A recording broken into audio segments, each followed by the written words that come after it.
Hi everyone, Monique Maulawe Agbedepe is my name. I'm 23 years of age, contestant number 34, representing the Volta region. My project is to help reduce racism in our country by embarking more on school dropouts.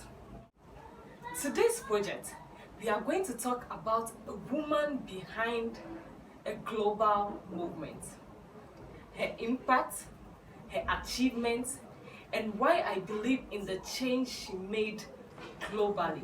Let's talk about Florence Nightingale. She was born on the 12th of May 1820 in Italy. Her father, William Shaw Nightingale, and her mother, Frances Nightingale. She was the younger of two children. Her big sister, Frances Parthenope Vernon. Why do I choose Florence Nightingale? Looking at the pandemic and crisis we are going through today, COVID-19, we are still benefiting from her generous and hard work she did some years back. Florence Nightingale is known as the girl with the lamp.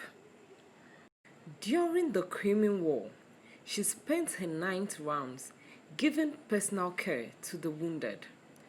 Due to her hard work, she was made a superintendent within just a year of being hired.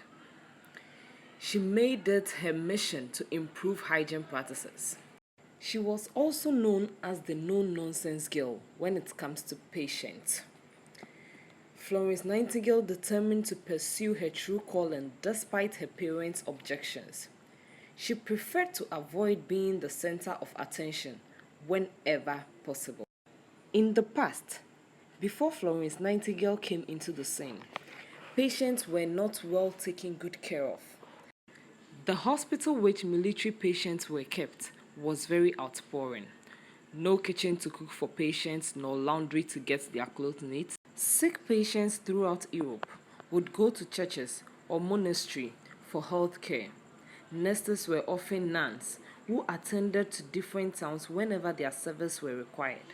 She was the first nurse to care for her patients, not just the sickness or injury he had.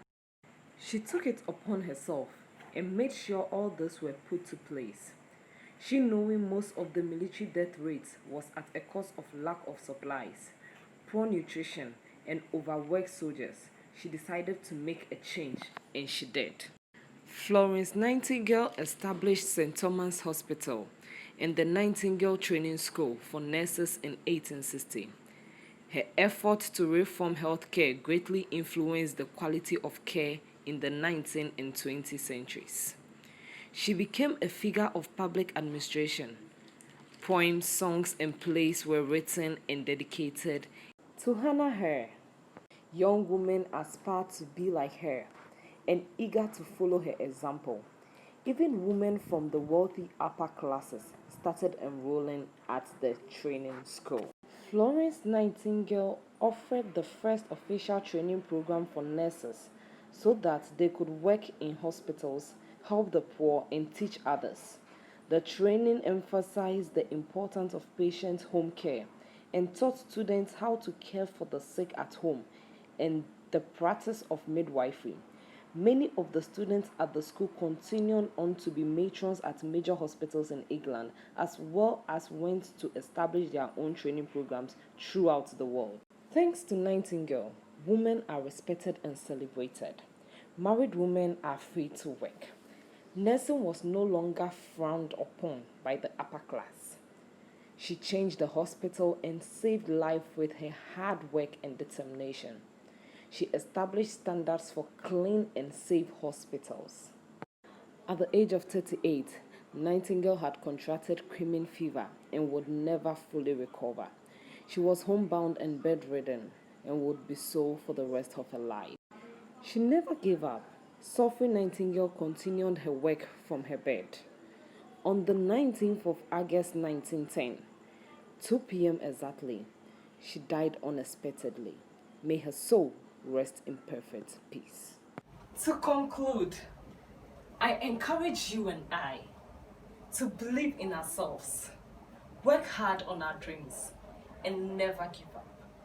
Ada Adams once said, "There is light at the end of every tunnel. Believe in your dreams and take a bold step towards it." Thank you.